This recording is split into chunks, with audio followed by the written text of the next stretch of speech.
describe him to me. And Muslims, look at the description of your Rasul. And for some, this would be the first time you hear what your Prophet looked like. I saw a man of striking appearance. ظاهر الوضاء أبلج الوجه, radiant face, حسن الخلق, beautifully created. لم تعبه الثجلة, his belly wasn't protruding. ولم تزر به السعلة, nor was his head disproportionate and small. وسيم قسيم, proportionate and delicate, finely made, a specimen of a creation. في عينيه دعج, and his eyes there was a contrast. The dark was immensely dark, the white was excessively white. وفي أشفاره وطف, and his eyelashes were long. وفي صوته صهل, and in his voice was a natural echo. وفي عنقه سطع, and his neck was elegantly long. وفي لحيته كثاثة, his beard was full and thick. أزج أقرن, his eyebrows were arched, but they were not joined. It was separated. In summit فعليه الوقار, when he was silent, dignity covered him. وإن تكلم سماه وعلاه البهاء, and when he spoke, it was audible and clear, almost commanding and overtaking.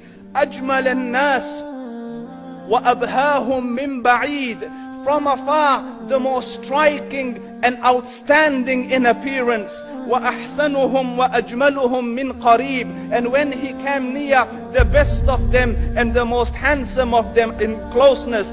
حلو المنطق, such an exalted and sweet level of logic. Like when he used to speak, it was so coherently logical, it was smooth and easy to understand. فصل لا نزر ولا هذر, he was to the point, not excessive, nor too short.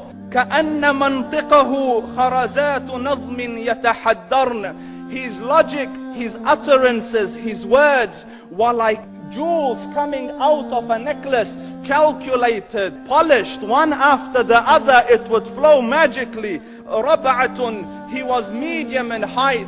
Your eye didn't have to strain to look up at him, nor was it tedious to look down at him. He was a comfortable sight to look at. له رفقاء يحفون به, he had friends, the people that were with him, they were working around him to try to serve and protect him. إن قال سمعوا لقوله, when he used to say something, they used to hearken to what he used to say. وإن أمر تبادروا إلى أمره, when he commanded, they used to compete to fulfill the command. This is Muhammad Rasulullah. This is Muhammad Rasulullah. Anas ibn Malik says, he says, I came out one night, it was the full moon night.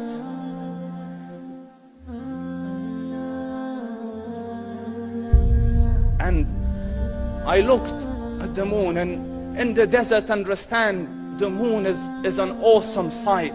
It is smooth, it is radiant, it is clear, it is gentle compared to the scorching sun at which they are used to.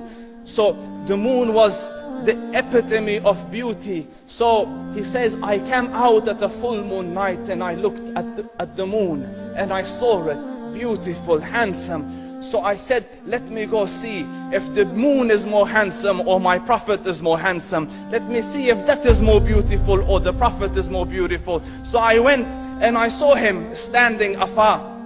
So I looked at his face and I looked at the moon, and I looked at his face, and I looked at the moon, and I looked at his face, and I looked at the moon, and he said, Wallahi, he was more handsome than the moon in its entirety. That is just the look of your Rasul. Aisha radiyallahu anha says, I was sewing with the needle, my needle dropped in the dark, I couldn't find it. I said, Ya Rasul, I can't find it. He moved his face close, and I swear, out of the radiance of his face, I found my needle. And The Prophet sallallahu alaihi wasallam was mind-bogglingly handsome, but his handsomeness was covered with waqar and jalal and hayba.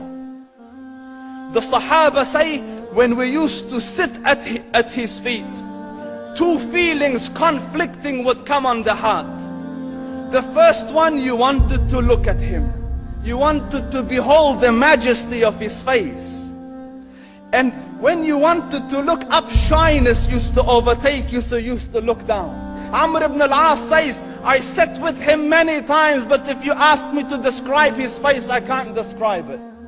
I wouldn't be able to look up to him ijlalan wa ta'zeeman. I couldn't look up at him. And that is why he didn't have the problems that Yusuf alayhi salam had. Because it was difficult to penetrate the awe and the splendor of the Rasul.